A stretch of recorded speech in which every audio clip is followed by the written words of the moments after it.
Welcome to our podcast. This is Eagle Time.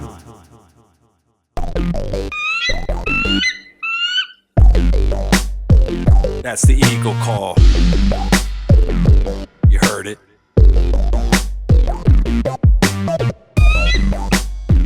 That's the eagle call. In 5, 4, 3, 2, 1.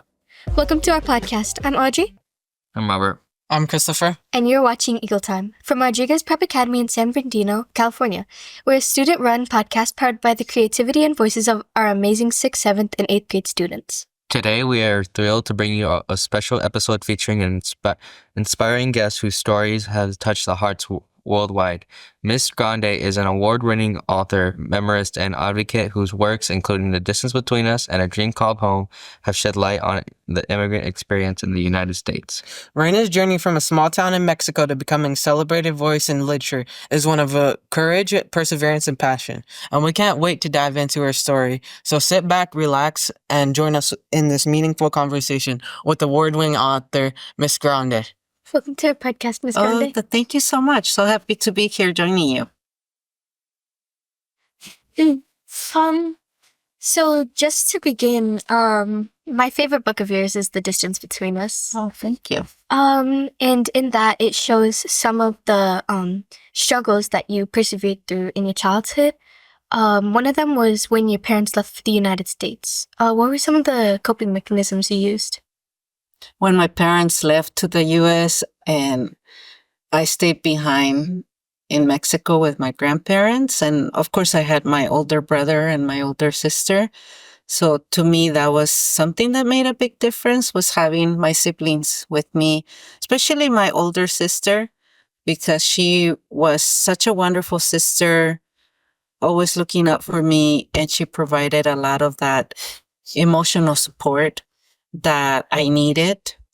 I felt very protected by her, and I felt obviously a strong sense of the trauma of that separation from my parents. But I believe that because of my sister's love and support, I was able to cope with it in a better way than I think she even did. I think she struggled a lot. I also try to hold on to that hope that one day we were going to be a family again. And so I didn't let go of that hope. And I kept having that dream that one day my parents will come back, we would be together again. And so I held on to that dream. Of course, sometimes there were moments of despair and feeling discouraged and starting to lose hope. And then my sister would kind of lift me up and encourage me and say, no, one day they're going to come back. So that was really important for me to have that dream for the future. Wow. That's beautiful. You're really, really strong. So you were born in Iguala, Mexico in 1975, right? Yes. How was your experience growing up there? It was difficult because Guerrero is the second poorest state in Mexico. 70% of the population there lives in poverty. And so there's a lot of struggle, very few opportunities to get ahead. And because of that poverty and because of the lack of opportunities, my parents were forced to come to the U.S. And then they made the very difficult choice of leaving their children behind. Unfortunately, Guerrero got worse through the years, especially after I left. Guerrero became overrun by the cartels. Guerrero is the biggest producer of opium. So there's poppy fields covering the mountains that surround my hometown. And so there's a lot of violence. And also my hometown of Iguala is where the 43 students, the college students, were disappeared 10 years ago. And we still don't know what happened to those students. and they disappeared in my hometown. So it's definitely a place where life is very difficult. And my family who still lives there, I know they struggle. I mean, there's also a lot of beauty there. And it's something that I try to write in the book, that as difficult as life is there, there's also a lot of natural beauty and other things to appreciate that I definitely appreciated when I was little. I think living in the US has altered my perception a bit. When I go to my hometown, I tend to look too much at the flaws, and I try to remind myself that there's some beautiful things there, and I should also appreciate those. In one of your memoirs, we could see like that you traveled from Mexico to the U.S. How did that impact your childhood? Traveling from Mexico to the US, I'm gonna say it definitely transformed my my life, and in good ways and bad ways, because when you immigrate, there's a lot of things that you gain, but then there's also a lot of things that you lose. And so for me, coming to the US, coming to California, the best things that I got out of it was, of course, I finally had my father with me. And then when we reconnected with my mother, like I got to have my mom also. My siblings came with me. And then there were more opportunities, especially for education. Like I was able to finish high school, which is something my own parents never got to do. I got to go to college. I got to become the first in my family to get a university degree. I got to have a career as a writer, which I would have never had in Mexico. So there were a lot of great things that I got out of this difficulties of migrating. But then, of course, there were losses, especially when I first arrived. I missed my grandma. I missed my community, my hometown, and my language too. Because when I got here, I was in a English only classroom when I didn't speak a word of English, and so I strongly felt that loss of my Spanish and not feeling that I belong. In Mexico, I belonged in that classroom, and I belonged in the community in a way that I kind of felt excluded when I got here.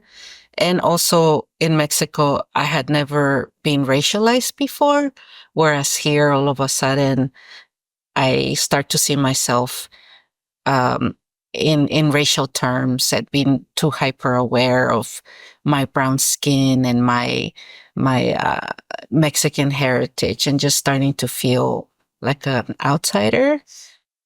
So that was a struggle that I feel it took me a long time to finally start finding my way here, and feeling that this could be my home as well. But I had to work really hard to make that happen. But I think now, definitely, I mean, this place feels like home as much as Mexico feels like home too. So I feel lucky that now I'm bilingual, and I'm bicultural, and I'm binational. That's really cool.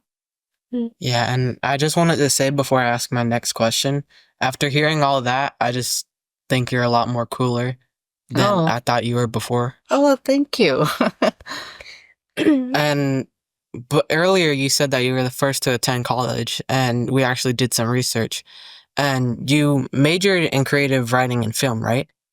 Yes. Why did you choose that?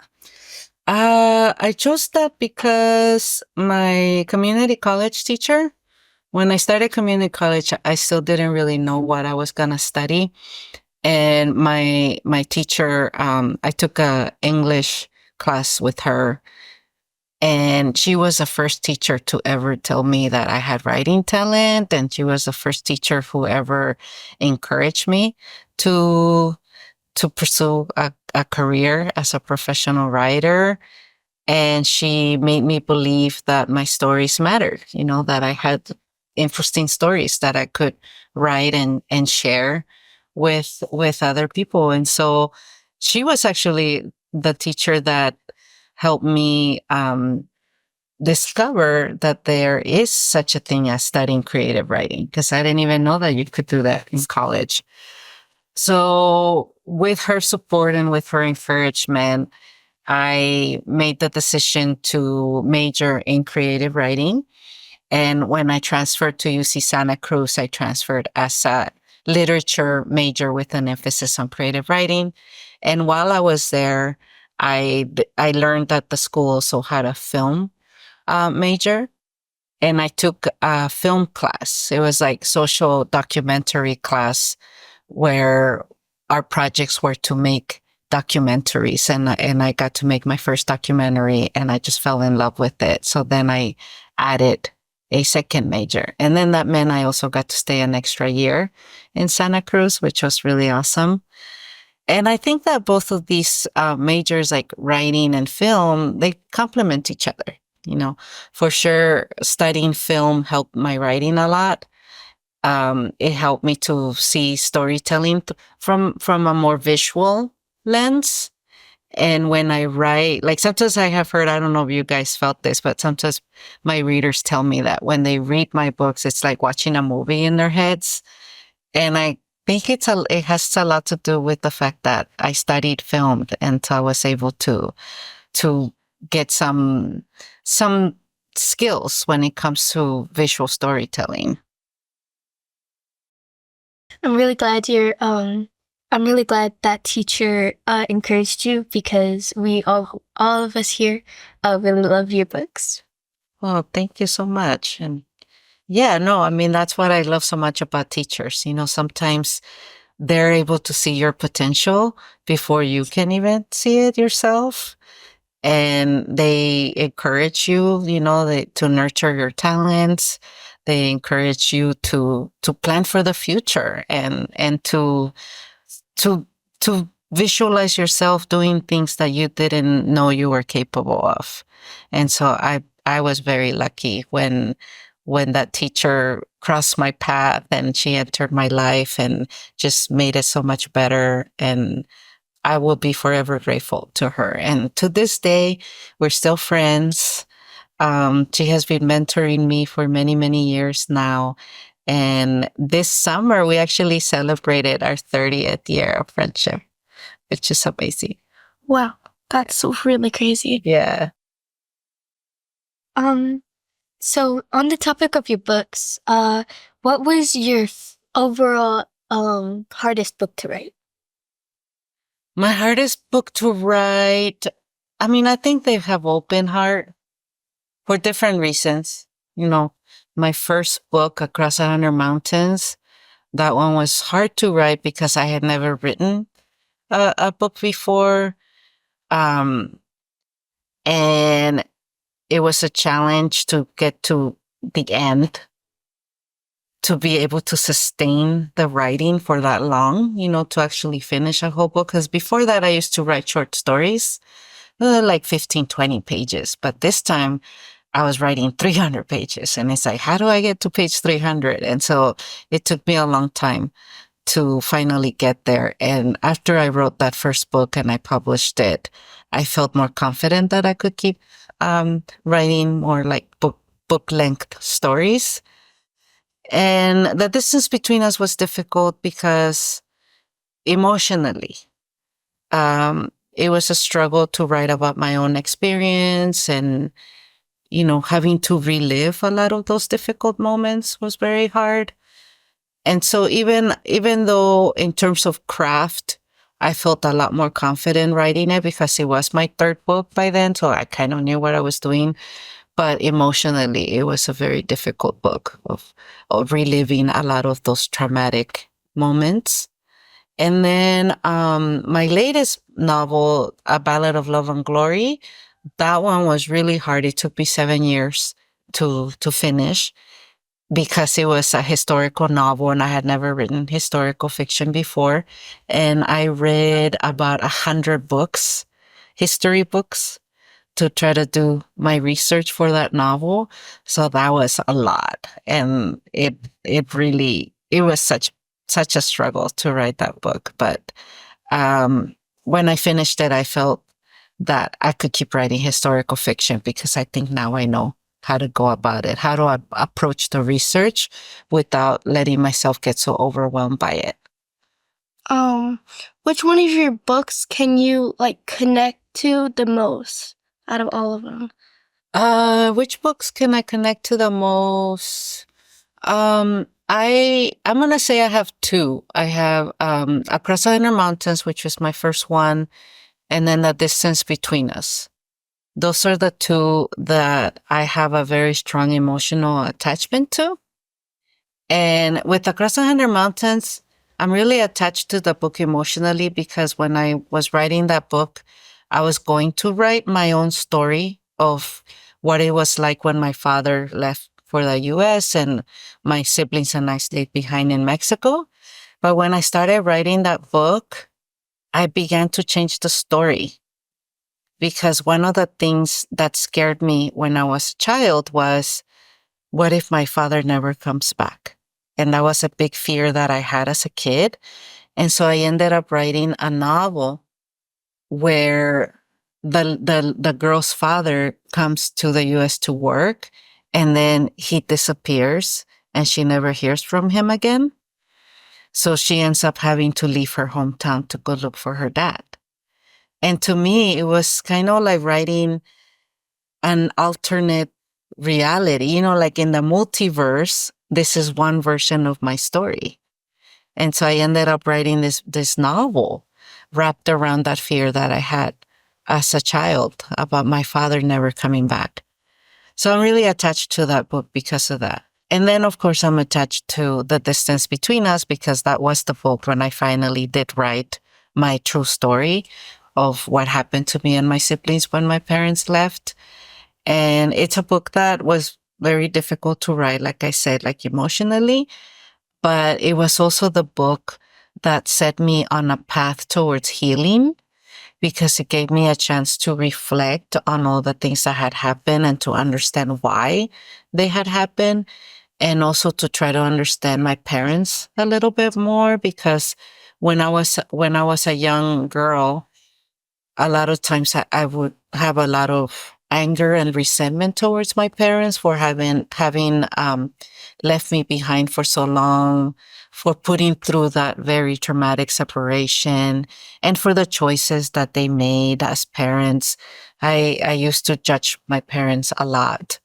But when I wrote that book, it gave me a chance to understand, like, to give more like historical, social, and political context to our immigrant story, and also to have more compassion for my parents because I realized that no parent should ever be forced to be in that situation, where because they don't have any other options, they have to leave their children in order to go to another place to give them a better life.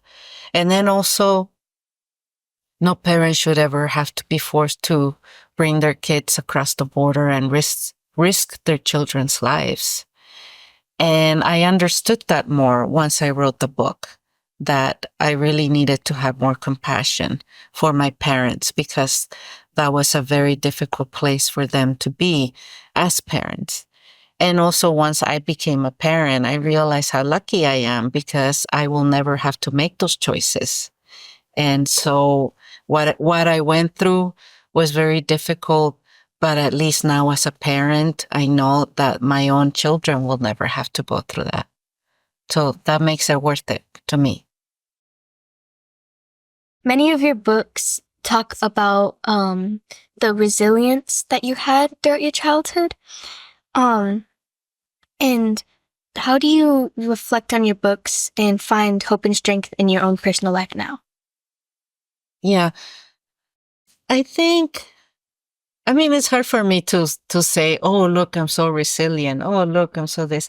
But one thing that I feel really helped me as a young person was I had a very strong desire for my life to be better than what it was, and so I always thought, I really want my future to be better than my past. So what can I do? What steps can I take to make sure that 5 years from now, 10 years from now, 15 years from now, I'm living the life that I want to live? And of course, when you're a child, a lot of times you're not in control of your life. You're not in the driver's seat because you're a child. And so you're at the mercy of the decisions that the adults make for you, right? And so for me, it was like, I'm not going to be a child forever. One day I'm going to grow up.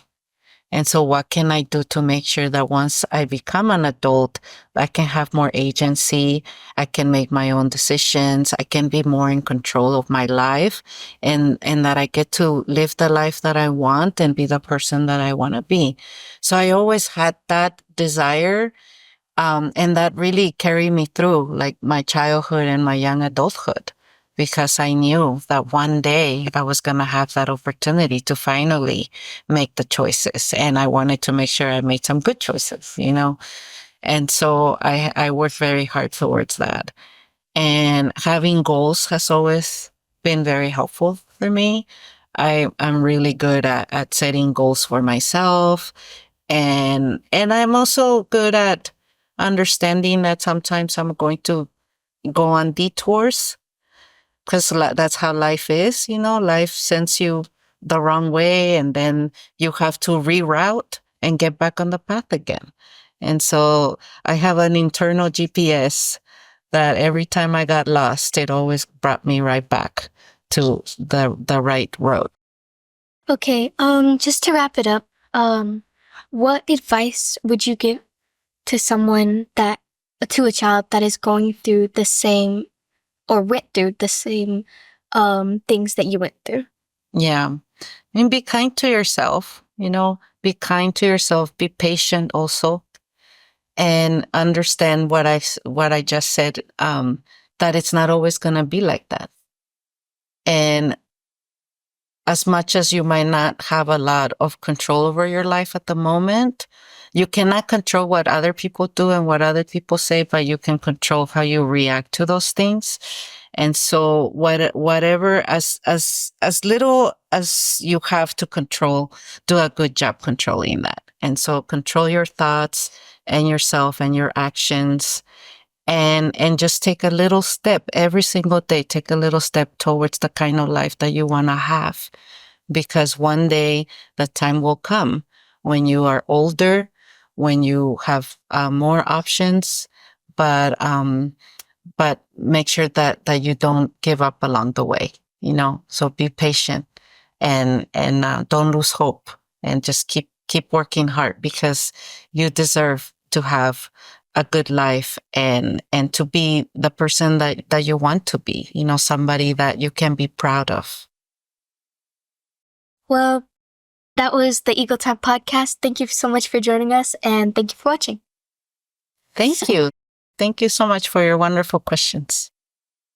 Thank you for your wonderful answers. Thank you. All right. Eagle time.